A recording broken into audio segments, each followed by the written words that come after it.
I'm gonna be front right now, like, it was terrifying. We just made so many steps forward with like positive progress, and why am I back here being a 15-year-old again? Up somebody's living situation, I'm just gonna say this right here, that, and yes, I am being direct at some people.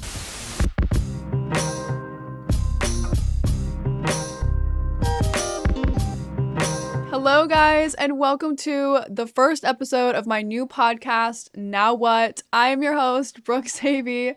Today for episode 1, I'm going to be talking about the big decision. And you're probably like, what the hell? So 2 months ago, when I wrote the outline for my first episode of my podcast, I was like, I'm going to write about how I'm moving to LA, how I'm finally leaving Seattle, I'm jumping ship, I'm leaving. And I'm going to film the first couple episodes in Seattle and then carry you guys to LA with me, right? I thought it was cute, beautiful. When I wrote this outline, it was 2 months ago. None of that applies to my life now. Literally none of that applies to my life now. And my first instinct was to obviously just rewrite the whole thing. I was like, this doesn't even fit what's going on in my life anymore. Like, why would I talk about this? But wait for it.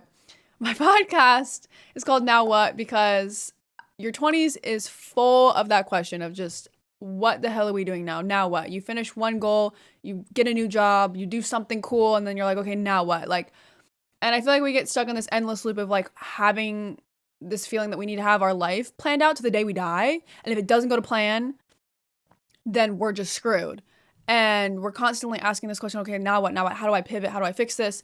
And I think we view it as like a negative. We're like, something didn't happen the way we envisioned it, and we're pissed because we're like, okay, now what? But I don't think that's a bad thing. I think that opens up a lot of doors that would have never been open had stuff not crashed and burned that maybe we thought we wanted, but it wasn't the best for us.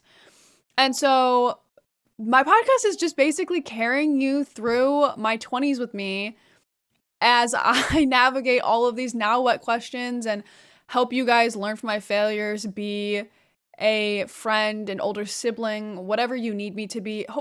Just don't make the same mistakes as I do, because girl, I have made so many mistakes. So for the first episode, I'm really not going to change it that much. I thought of just blowing up this entire outline and just restarting, but I was like, no, let's walk people through what happened. And so that you can learn from this, because I don't think I'm the first person in the universe to have their living situation blow up before. But it was the first time it has happened to me, and it hurt bad, and it made me really, really stressed out. Up somebody's living situation, I'm just going to say this right here, that and yes, I am being direct at some people, because I'm not talking about some collab. I'm not talking about some video, some project, whatever. This is a living situation. You may hate someone. I may hate someone. I don't hate a lot of people. I may strongly dislike someone. I would never up somebody's living situation. And up, I mean leaving them stranded. If I don't want to live with somebody, be front. Be upfront and like be honest and be like, yo, I don't think we're gonna be great roommates. I don't want to sign like a 12-month lease with you. Like, I'm having bad vibes. I really just want to save us both the pain of this because I'm not feeling it. So let's just figure something else out that isn't us living together, right? To strand someone? Bye. Who the does that? That is so foul. And I don't care what type of feelings or vibes you have towards somebody. Like, if you commit to living with somebody and you strand them, what the hell? Foul. But anyway, enough of that. So how did we even get here? I grew up in Seattle. If you're new here, here you go. That's going to probably be really important to this podcast because that's my childhood. And where I currently am still. Grew up in Seattle, went away for college, went to the University of Notre Dame, which is in Indiana. Everyone always asks me, they're like, I know that school, but like, where is that school? And I'm like, don't worry about it. It's like an hour and a half from Chicago, but it's in Indiana by the Michigan border. And I went halfway across the country with nobody. I knew a couple girls from my high school that went, but like we're not friends with them, didn't know them at all. Like really was going alone, so far away. I'm the oldest child, so I was the first one doing it, and I was like, what the hell? It was terrifying. I'm gonna be front right now. Like it was terrifying. Oh, but I loved it. It really made me come out of my shell and made me do something really uncomfortable that I didn't want to do, and like loved every second of it. Really need to work on like moving past that point of my life still, because it was so great doing that and like ejecting myself from Seattle for 4 years, that when I came back to Seattle, oh, it was hell. I made a decision after I graduated to go back to Seattle, and I was like, this, I don't know if that was the best decision. And like looking back, yes, it was the best decision for my situation. But at the time when I came back, I just felt like I had made 1,000 steps forward in my life, and then literally all of a sudden was just hauled back to my childhood bedroom in Seattle. And I was like, wait. What is going on here? I thought we like were out of here. And it was even more like warped because I never went to college with the idea that I was going to be a content creator after I graduated. Like I went to school and I thought I was gonna like work for Netflix or something, and like had a cybersecurity degree also, and thought I was gonna maybe do something in that. Like I was off the internet like for content creator reasons. And so graduated college, ended up being a full-time content creator, and my entire childhood I was making YouTube videos in my childhood bedroom. So I come back to Seattle and I am making YouTube videos in my childhood bedroom again. And I was like, but what the hell, boy? Hello? We just made so many steps forward with like positive progress, and why am I back here being a 15-year-old again? And that really got to me. I'm not gonna lie. People were like, why are you not uploading? Like, what's going on? And like, was dealing with the whole stalking thing. I'm not talking about that in this podcast, but like, there's so many things, but that was a huge thing that I felt so like embarrassed to talk about. I was like, why is this impacting me so much? But like, it really did up my head for a little bit, that I felt like, and also none of my friends came back to Seattle with me. So I came back, not only I felt like to my childhood, but alone. So I really felt like I was 15 again, because I didn't have a lot of friends growing up. Then I was like, all my friends were stayed in the Midwest, and I was back on the West Coast alone. So I was really struggle bussing like for months after I graduated college and was back in Seattle. And I was like, something has to change. Like I have to do something. I cannot just sit in a pit of despair anymore. Like I need to do something. And for me, when I need to like change something, like, or if something is not going well, or I just feel like I'm really stuck or sad, my brain immediately goes to like blowing up everything, like blowing up my relationships with people, like talking to nobody, isolating myself. That's a huge one. I love to talk to nobody. Like I have this whole mindset that I'm like, oh, like I need to just shut myself in my bedroom and talk to nobody for 6 months, and then like I'll come out unrecognizable in 6 months. And I'm like, girl, you'll come out looking like death if you do that. Like that's not a good idea. Don't isolate yourself, and don't like, I see those quotes all the time on the internet. They're like, oh, don't talk to nobody and just like stay by yourself and work hard and grind and you'll be unrecognizable. I'm like, I will have depression written on my forehead. You shouldn't do that. But so I was kind of in that mindset. I was like, I gotta cut off everybody. I gotta move. I gotta dye my hair. I gotta get a piercing. I gotta like, so weird. I was getting into some really weird stuff. Not weird stuff, but like I fell really deep also into, it's not funny, but like for me, I was just like, why? Like I wasn't authentically doing it. I was just searching for anything. And I got really deep into like, what is it? Like astrology and rocks and like, I don't know. I was trying to connect with anything. So I was like the earth, and that's not a bad thing, but I don't think I was like doing it for the right reasons. You know, I was like more, I was more of like a save me mentality versus like having this kind of coexist with me. And you know, I don't know how to phrase this, but if you know what I'm talking about. Okay, so anyway, I just like was lost, and I made the decision. Like I said, all my friends after graduating, they stayed in the Midwest, so I was on the West Coast alone. I tried Bumble BFF. That could also be a whole episode on itself, because some people knock Bumble BFF for making new friends. And I was one of those. I was like, what the F? It's like Tinder for friends. Don't knock it. But I was on Bumble BFF. I made like a couple friends, but I really missed my college friends. And so I was like, abandoned ship. We're leaving. I started looking for apartments in Chicago. I texted my friends. I was like, I'm moving.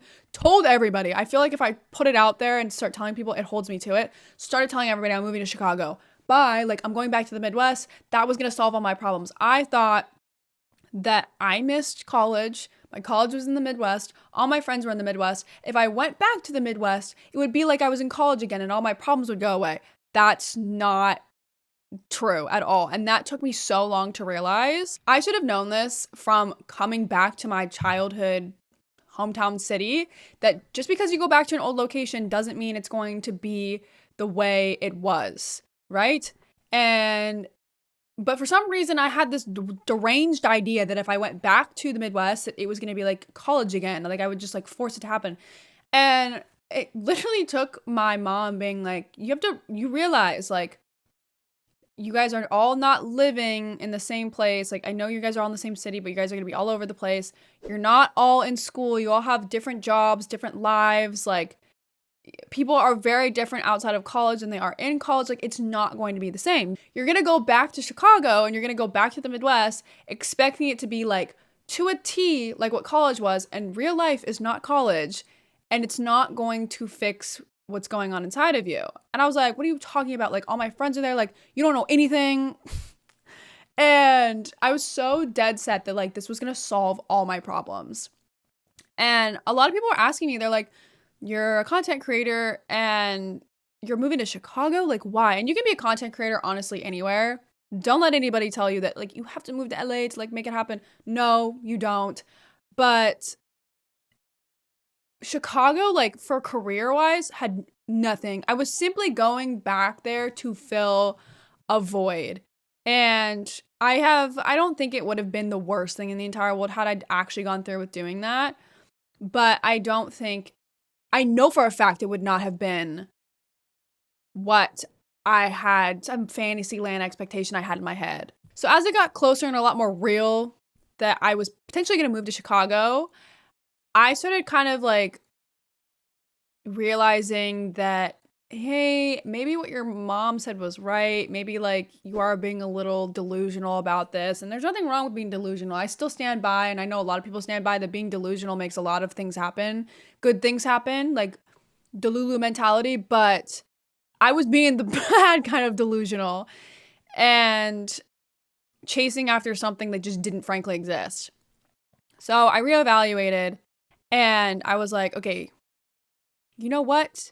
You have been saying since you were 12 years old and you started watching YouTubers, and that eventually led you down the path of wanting to be a YouTuber, becoming a YouTuber, making internet friends. The person editing this podcast right now is like an OG internet friend of mine. So my whole childhood, I had this fantasy that I wanted to move to Los Angeles and pursue a career as a YouTuber. And I had checked the box of my career being a YouTuber, but I wasn't doing the easier part, which was to just move cities.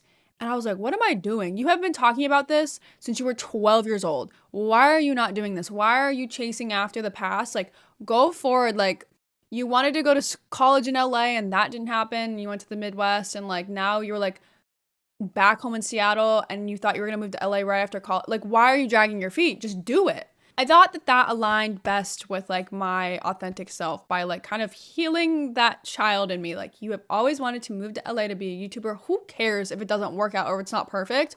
Just go to like fulfill that childhood dream of yours. You're not even that far from like LA to begin with, because being in Seattle.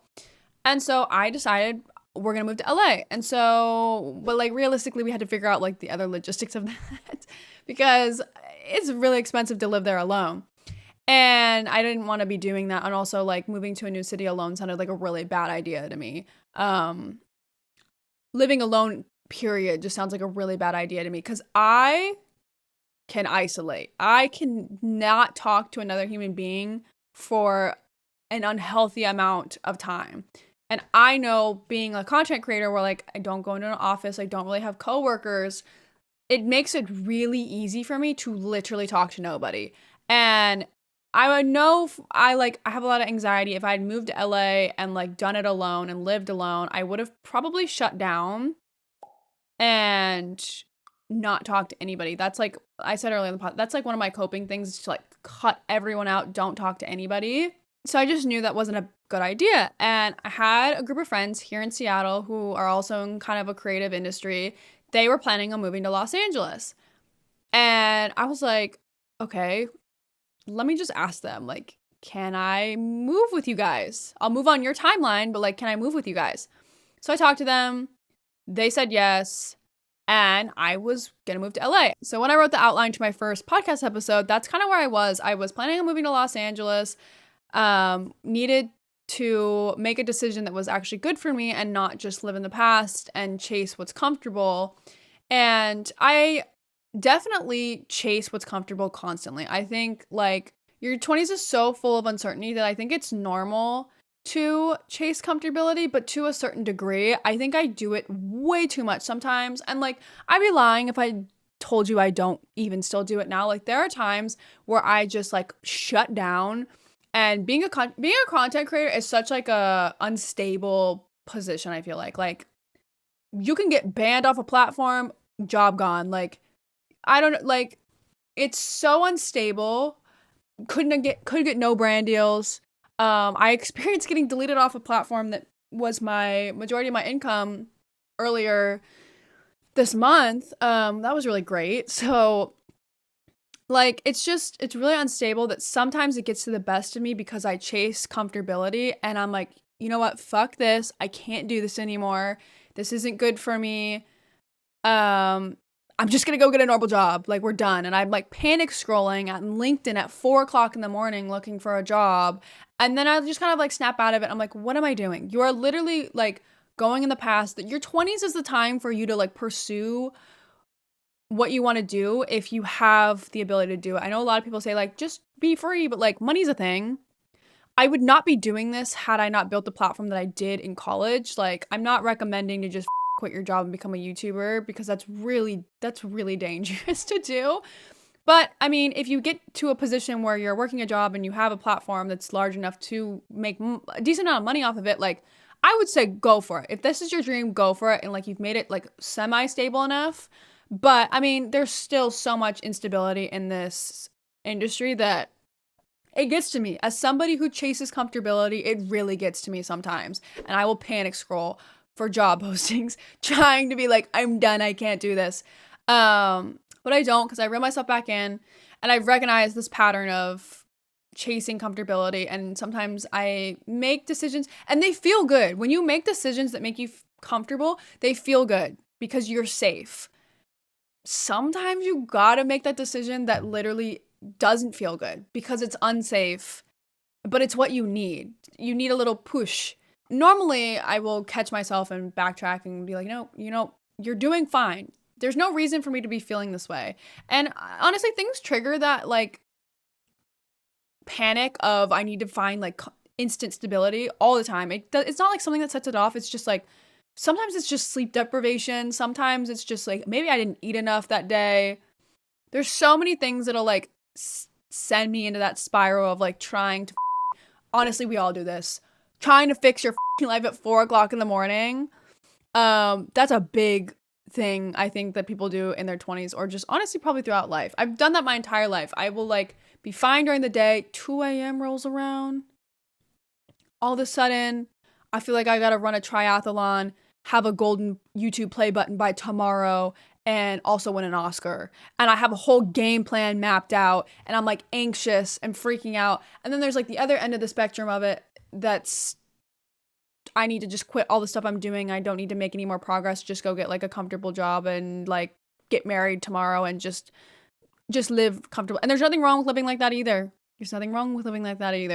But that's just so 180ing my life. So I go like back and forth between those two. But anyway, but long story short, the people that I was planning on living with, they me with the living situation. I'm just gonna be blunt with it. I was gonna like not talk about this, but I was like, this is a massive thing that happened to me, and also something that I don't think is super niche. Like, I think anybody can get over with the living situation. I didn't think it was gonna happen to me, but it happened. And these were not like random mother. Like, these are people that I'd known for a very long time of my life and considered really good friends of mine, and ghosted, moved to Los Angeles without me, told me nothing, had me looking for houses to live in and doing virtual house tours while they knew damn well that they were like not going to live with me, that they were going to sign a lease and move without my knowledge and tell me nothing and ghost me and not answer my calls. And I was really, really giving these people the benefit of the doubt because I know I work in a untraditional field. I have a lot more like flexibility with when I work. And so then the people I was living with. And so I was really like, okay, you know what? I'm very forgiving when people are unresponsive because one, I mentally respond to text all the time and don't actually like reply for real.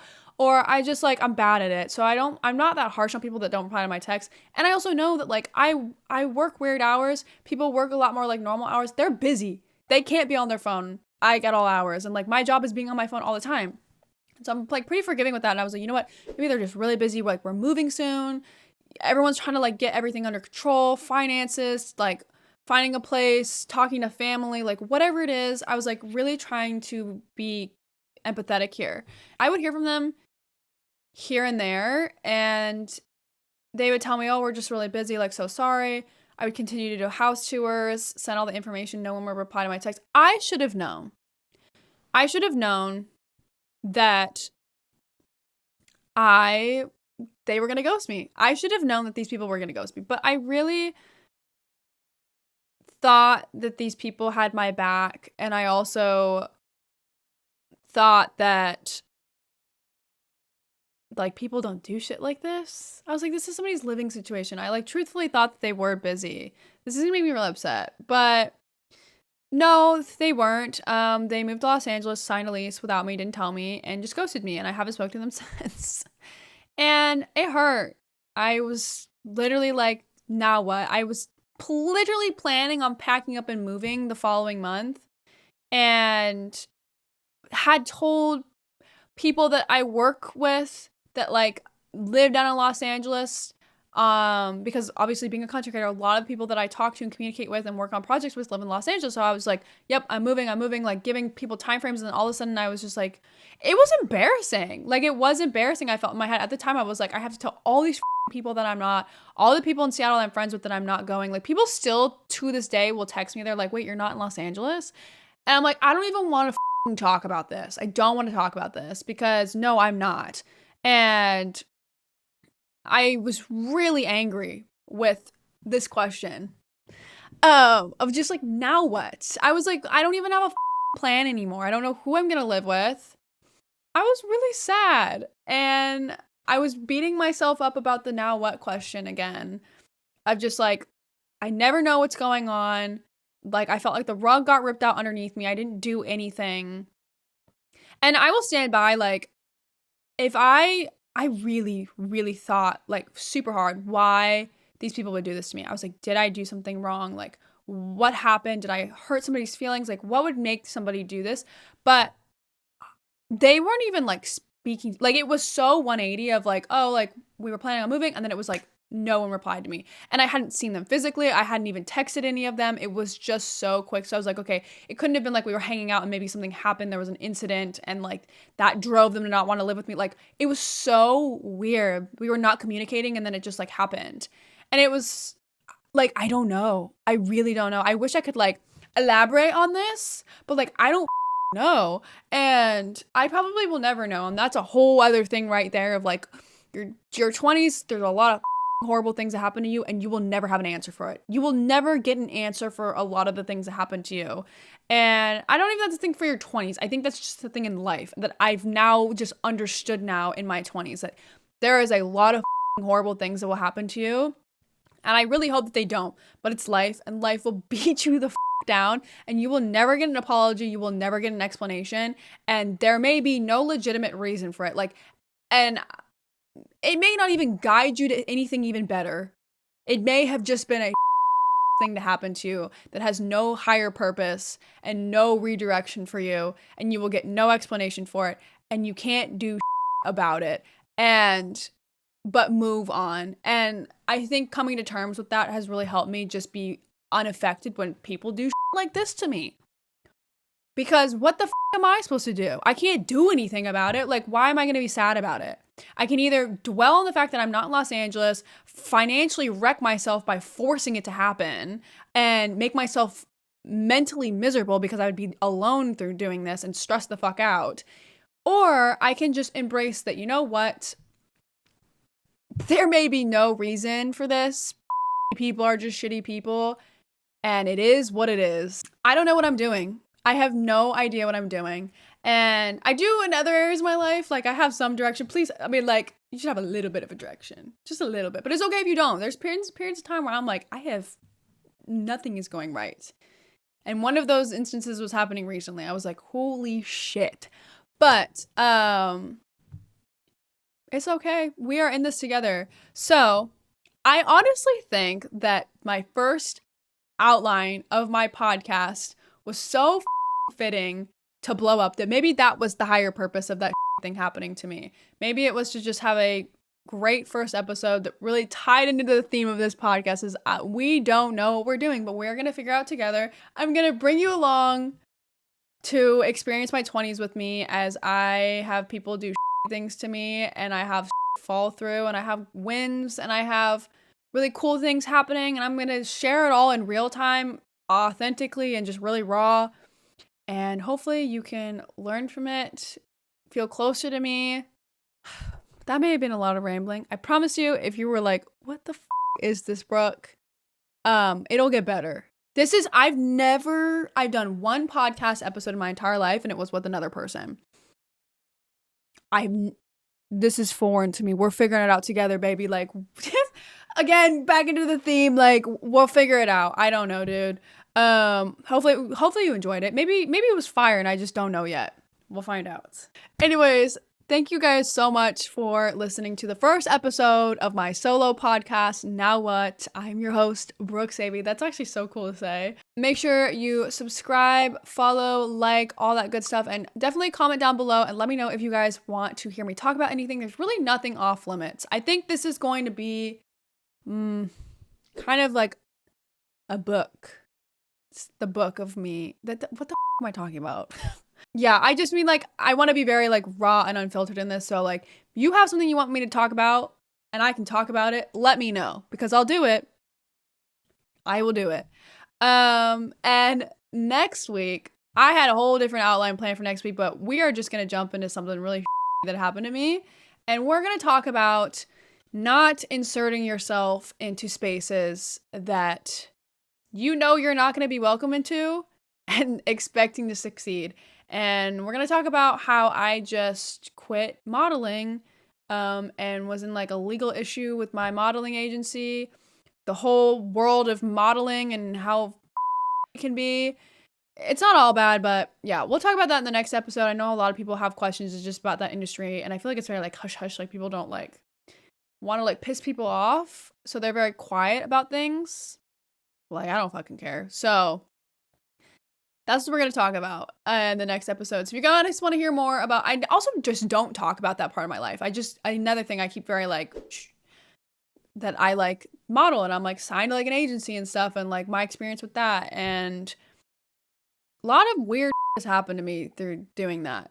So we're going to talk about it, and it's going to be juicy and it's going to be good. So I hope you guys have a great rest of your day, and I will talk to you guys soon. Bye. I don't know how long that was. I'm so sorry.